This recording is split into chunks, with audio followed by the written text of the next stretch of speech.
tail light. Hey, Kiboki. Kabisyo na yan, kabisyo. Yan mga kabisyo, accessories naman muna tayo. Tapos na tayo sa auction natin. Bidding. Lahat ng mga nakita nyo, ito mga nakuha na natin dito sa Japan. Side mirror, take all na namin. Ayan. Side mirror, 10-wheeler. Bumper, marami tayong darating sa Pilipinas mga kabisyo. Ayan. Puro Isuzu yan, mga chrome. Mga chrome bumper. Yung steel hindi namin kinuha. Puro chrome only. Bumper, 10-wheeler. Side mirror. Headlights.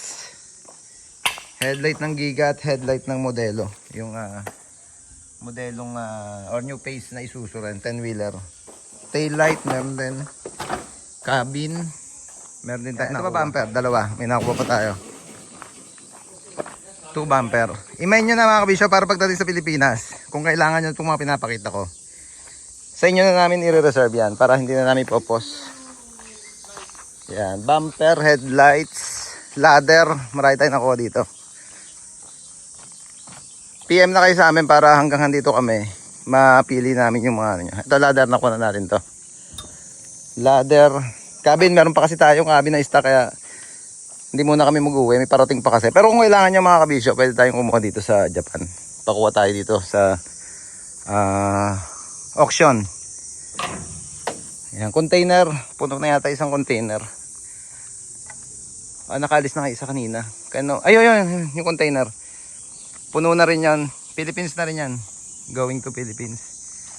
Saan ba yung mga nakuha namin kanyang taillight? Nandito. Pakita ko. Recaro. Baka kailangan niya Recaro seats. Try natin kung available pa to. Recaro seats. Ito. Papuntang Philippines daw. Meron din kaming piyesa dito. Yan. At yung taillight pakita ko sa inyo. Ito. Nakuha na rin natin to. Aluminum mags. At taillight. Hey, Kiboki. Kabisyo na yan, kabisyo. Yan, ulitin nga mga kabisyo pagka mayroon kayong kailangan na unit dito. PM nyo lang kami. Yan. At sa mga auction, so pinakita ko nung nasa auction kami, mga mini dump, mga forward, 10-wheeler. Ito isa. Yan, papawi tayo sa Pilipinas ng Willys. Yan, Willys na owner type pan-service natin.